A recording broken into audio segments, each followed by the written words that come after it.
So, as we complete our introduction to the magical arts in the occult tradition of Merlyn Stone, which was outlined in the mid-90s, we must comprehend some basic magical formulas, utilize all the previous elements we've talked about in the videos to kind of summarize what the core of magic and the foundation of metaphysics, the basic requirements for effective use. I've always believed in making the information short, easy to understand. Too often I've found in journals that metaphysical jargon runs rampant. It fills endless pages and wastes people's times with complexities and anecdotal side information and whatnot. So, okay.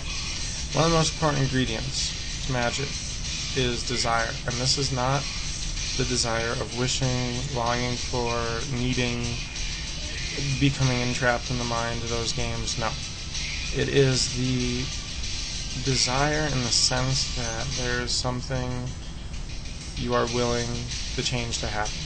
So the want behind it, that there is not necessarily a dream or goal for the future, but that to make it here and now, there has to be a deep, overwhelming desire, or that belief will just be fanciful imagination.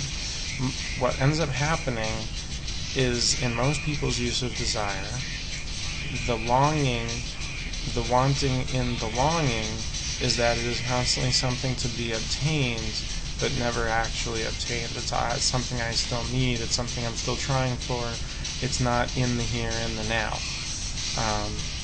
Here.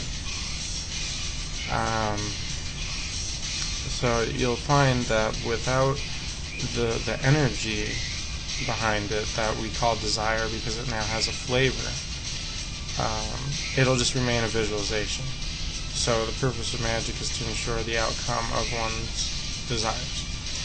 Properly directing energy through ritualization, proper use of thought, proper use of will, proper use of energy and natural forces can speed up the process of making dreams a reality.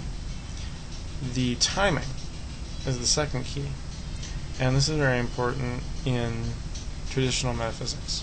Now, this is contrary to if you've studied the Abramelin tradition, like what I've outlined on this channel elsewhere, then this is kind of contrary to that. But the timing is important because in ritual magic, especially if it's affecting other people, you want to release the energy to a target when it's at its most receptive states. In human beings, this is most often when they're sleeping, and magic is most often engaged in the evening.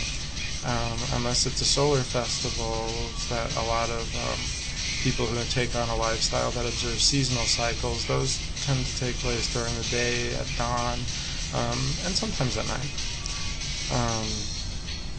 But during sleep, the subconscious has the ability to bring the mind to other worlds, receive messages stored in other parts of the brain, and gain information from someone else's subconscious or the Akashic records. So, the third key, visualization and imagery. The ability to firmly see in the mind's eye, to properly focus when releasing large amounts of energy. What usually ends up being done in ritual magic is to surround the wizard with enough catalysts and forms that represent the desired change to be manifested as now and the elements involved. When adding objects to a working, however, of any sort, remember that like attracts like, and if they are not contributing to your working or your meditation, they should be removed as distractions. The fourth key is direction, specific direction, to prevent it from becoming wild energy, wild magic. It's common for novices to worry about the effectiveness of their workings, to dwell on them afterwards, to talk about them with other people. Don't do any of the things I just mentioned. if you're dwelling on a working, you're keeping the energy attracted on you and not out in the world. If you're talking to people about it, you're going to take on their doubt and their resonant energies into your working. So it's better to just let that go. So more importantly, if you're just coming into the metaphysical world or learning, understand that if you're waiting for some instantaneous puff of smoke or a lightning bolt, you're going to be waiting an awfully long time. Magic has to be, first of all, felt within before it could ever be seen with the physical eyes, and then usually our vision is adjusted somewhat from what we sense in the norm. So physical manifestations can make for delightful confirmations, but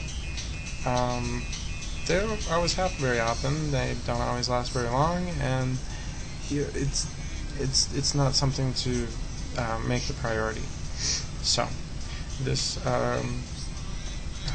video completes the lessons on the core of the tradition, just the foundations of the magical process and how it's based to operate. So, and for those of you that have absolutely no background whatsoever, as you can see, there's no devil worship yet.